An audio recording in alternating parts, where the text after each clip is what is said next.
ಸ್ನೇಹಿತರೆ, ಎಲ್ಲರಿಗೂ ಶ್ರೀ ಸಾಯಿ ಚಾನಲ್ಗೆ ಸ್ವಾಗತ. ನಾನು ನನ್ನ ಹಿಂದಿನ ವಿಡಿಯೋದಲ್ಲಿ ಶ್ರೀ ಸಾಯಿ ಸಚ್ಚರಿತ್ರೆಯ 47ನೇ ಅಧ್ಯಾಯವನ್ನು ತಿಳಿಸಿಕೊಟ್ಟಿದ್ದೇನೆ. ಈಗಿನ ವಿಡಿಯೋದಲ್ಲಿ ಶ್ರೀ ಸಾಯಿ ಸಚ್ಚರಿತ್ರೆಯ 48ನೇ ಅಧ್ಯಾಯವನ್ನು ತಿಳಿಸಿಕೊಡುತ್ತೇನೆ. ಸದ್ಗುರುಗಳ ಲಕ್ಷಣ. ಶ್ರೀ ಗುರುಭ್ಯೋ ನಮಃ. ಹೇಮಾಡ ಪಂತರು ಸದ್ಗುರುವಿನ ಲಕ್ಷಣಗಳನ್ನು ಈ ಅಧ್ಯಾಯದಲ್ಲಿ ವರ್ಣಿಸುತ್ತಾರೆ. ಯಾರು ವೇದ, ಉಪನಿಷತ್ತು, ಶಾಸ್ತ್ರಗಳನ್ನು ಬೋಧಿಸುತ್ತಾರೆಯೋ, ಶಿಷ್ಯರಿಗೆ ಪ್ರತಿಫಲವಿಲ್ಲದೆ ಜ್ಞಾನದಾನ ನೀಡುತ್ತಾರೆಯೋ, ಐಹಿಕ ಭೋಗಗಳ ಬಗ್ಗೆ ಚಪಲತೆಯನ್ನು ದೂರ ಮಾಡುತ್ತಾರೆಯೋ ಅವರೇ ನಿಜವಾದ ಸದ್ಗುರುಗಳೆಂದು ನಾವು ಕರೆಯಬೇಕು. ತಾನು ಮೇಲು, ಶಿಷ್ಯನು ಕೀಳು ಎಂದು ಆತನು ತಿಳಿಯುವುದಿಲ್ಲ. ಅವರನ್ನು ಸ್ವತಃ ಮಕ್ಕಳಂತೆ ನೋಡಿಕೊಳ್ಳುತ್ತಾನೆ. ಶ್ರೀಮಂತರಾಗಲಿ ಬಡವರಾಗಲಿ ಎಲ್ಲರೂ ಆತನ ದೃಷ್ಟಿಯಲ್ಲಿ ಒಂದೇ ಆಗಿರುತ್ತಾರೆ. ಬಾಬಾ ಅವರಿಗೆ ಚಿಲುಮೆಯನ್ನು ಬಿಟ್ಟರೆ ಇನ್ಯಾವ ಸಂಗಾತಿಯೂ ಇರಲಿಲ್ಲ. ಅವರಿಗೆ ಸ್ನೇಹಿತರಾಗಲಿ, ಸಂಸಾರವಾಗಲಿ, ಬಂಧು ಬಳಗವಾಗಲಿ ಯಾರೂ ಇದ್ದಿಲ್ಲ. 18ರ ಹರಿಯದಲ್ಲಿಯೇ ಅವರು ತಮ್ಮ ಮನಸ್ಸನ್ನು ಹತೋಟಿಯಲ್ಲಿರಿಸಿಕೊಂಡಿದ್ದರು. ಬಾಬಾ ಸಾಮಾನ್ಯರಲ್ಲಿ ಸಾಮಾನ್ಯರಂತೆ ವರ್ತಿಸಿದರು. ಭಕ್ತರು ತಮ್ಮ ವಿಶ್ವಾಸ ಭಕ್ತಿಗಳೆಂಬ ಹಣತೆಗಳನ್ನು ಪ್ರಜ್ವಲಿಸಿ ಪ್ರೀತಿ ಎಂಬ ಬತ್ತಿಯಿಂದ ಅದನ್ನು ಉರಿಸಬೇಕು. ಆದ್ದರಿಂದ ಸದ್ಗುರುವಿನೊಡನೆ ತಮ್ಮ ಮನಸ್ಸನ್ನು ಏಕಾಗ್ರತೆಗೊಳಿಸಿ ಪರಿಶುದ್ಧವಾದ ಮನಸ್ಸಿನಿಂದ ಸಾಗಿ ಅವರ ಪಾದ ಸೇವನೆ ಮಾಡಬೇಕು. ಅಕ್ಕಲಕೋಟೆಯ ಸಪಟನೇಕರ್ ಅವರು ಕಾನೂನು ವ್ಯಾಸಂಗ ಮಾಡುತ್ತಿದ್ದರು. ಅವರು ತಮ್ಮ ಸಹಪಾಠಿಯಾದ ಶೇವಡೆ ಅವರನ್ನು ಭೇಟಿ ಮಾಡಿ ತಮ್ಮ ವ್ಯಾಸಂಗದ ಟಿಪ್ಪಣಿಗಳನ್ನು ಪರಸ್ಪರ ಹೋಲಿಸಿದರು.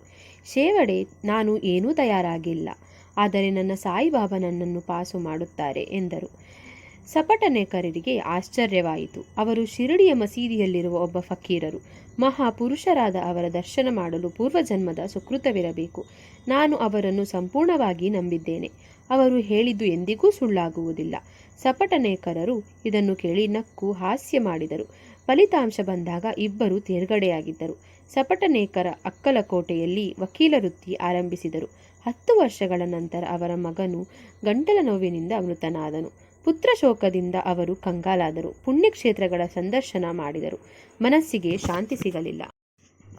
ಆಗ ಅವರಿಗೆ ತಮ್ಮ ಮಿತ್ರ ಶೇವಡೆಯವರು ನಂಬಿದ ಬಾಬಾ ಅವರ ನೆನಪು ಬಂತು. ಶಿರಡಿಗೆ ಹೋಗಿ ಅವರು ಮಸೀದಿಯಲ್ಲಿ ಬಾಬಾ ಅವರನ್ನು ಫಲ ಪುಷ್ಪಗಳೊಡನೆ ಸಂದರ್ಶಿಸಿದರು. ಬಾಬಾ ಅವರು ನೀನು ತೊಲಗು ಎಂದು ಅರಚಿದರು. ವಕೀಲರಿಗೆ ದಿಕ್ಕು ತೋಚಲಿಲ್ಲ. ಬಾಳಾ ಶಿಂಪಿ ಅವರ ಸಲಹೆ ಕೇಳಲು ಅವರು ಒಂದು ಬಾಬಾ ಚಿತ್ರಪಟ ನೀಡಿದರು. ಮತ್ತೆ ಬಾಬಾ ಅವರನ್ನು ಕಾಣಲು ಹೋದರು. ಬಾಬಾ ಹೊರಡು ಎಂದು ಮತ್ತೆ ಹೇಳಿದರು. ಸಪಟನೇಕರ ಅವರು ಭಾರವಾದ ಹೃದಯದಿಂದ ಶಿರಡಿ ಬಿಟ್ಟು ಹೊರಟರು. ಮುಂದಿನ ಸಲವಾದರೂ ನನಗೆ ಪಾದ ಸೇವೆಯ ಭಾಗ್ಯ ಕರುಣಿಸಿ ಎಂದು ಪ್ರಾರ್ಥಿಸಿದರು. ಹೀಗೆ 1 ವರ್ಷ ಕಳೆಯಿತು. ಸಪಟನೇಕರ ದಂಪತಿಗಳಿಗೆ ಮನಸ್ಸಿನ ನೆಮ್ಮದಿ ದೊರೆಯಲೇ ಇಲ್ಲ. ಆಗ ಅವರಿಗೊಂದು ಕನಸಾಯಿತು. ಮರದ ಕೆಳಗೆ ಕುಳಿತಿದ್ದ ಫಕೀರನೊಬ್ಬನು, ಯಾಕೆ ಶ್ರಮ, ನಾನು ನೀರು ತಂದು ಕೊಡುತ್ತೇನೆ ಎಂದು ಹೇಳಿದಂತಾಯಿತು. ಶ್ರೀಮತಿ ಸಪಟನೇಕರ್ ಅವರು ಹೆದರಿ ಓಡತೊಡಗಿದರು. ಫಕೀರನು ಅವರನ್ನು ಹಿಂಬಾಲಿಸಿದನು. ಕನಸು ಮುಗಿದು ಕಣ್ತೆರೆದಾಗ ಏನೂ ಕಾಣಲಿಲ್ಲ. ಇದು ಶಿರಡಿಗೆ ಹೋಗಬೇಕೆಂದು ಶುಭ ಸೂಚನೆ ಎಂದು ಆಕೆ ತಿಳಿದು ತನ್ನ ಪತಿಗೆ ವಿಷಯ ತಿಳಿಸಿದಳು. ಆ ದಂಪತಿಗಳು ಶಿರಡಿ ತಲುಪಿದರು. ಬಾಬಾ ಅವರು ಲೇಂಡಿ ತೋಟಕ್ಕೆ ಹೋಗಿ ಮಸೀದಿಗೆ ಬಂದಾಗ ಆ ದಂಪತಿಗಳು ಅವರ ದರ್ಶನ ಪಡೆದರು. ಶ್ರೀಮತಿ ಸಪಟನೇಕರ್ ತಾನು ಕನಸಿನಲ್ಲಿ ಕಂಡ ಫಕೀರನನ್ನು ನಿಜವಾಗಿ ನೋಡಿ ಸಂತೋಷಗೊಂಡು ಭಕ್ತಿಪೂರ್ವಕ ನಮಿಸಿದರು. ಆಗ ಬಾಬಾ, ನನ್ನ ಕೈ ಕಾಲುಗಳು, ಹೊಟ್ಟೆ, ಸೊಂಟ ಎಲ್ಲ ನೋವಿತ್ತು, ಈಗ ಮಾಯವಾಗಿದೆ. ಆಶ್ಚರ್ಯ ಎಂದರು. ಆದರೆ ಆ ನೋವು ಬಾಬಾ ಅವರದಲ್ಲ, ಶ್ರೀಮತಿಯವರದ್ದು. ಅವರ ಮೈ ನೋವು ಮಾಯವಾಗಿತ್ತು. ಸಪಟನೇಕರ್ ದರ್ಶನ ಪಡೆಯಲು ಬಂದಾಗ ಬಾಬಾ ತೊಲಗಾಚೆ ಎಂದೇ ಪುನಃ ಹೇಳಿದರು. ಇದಕ್ಕೆ ತಮ್ಮ ಕರ್ಮಗಳೇ ಕಾರಣ ಎಂದುಕೊಂಡು ಅವರು ಬಾಬಾ ಚರಣಗಳಿಗೆರಗಿದರು. ಈಗ ಬಾಬಾ ಅವರನ್ನು ಆಶೀರ್ವದಿಸಿದರು.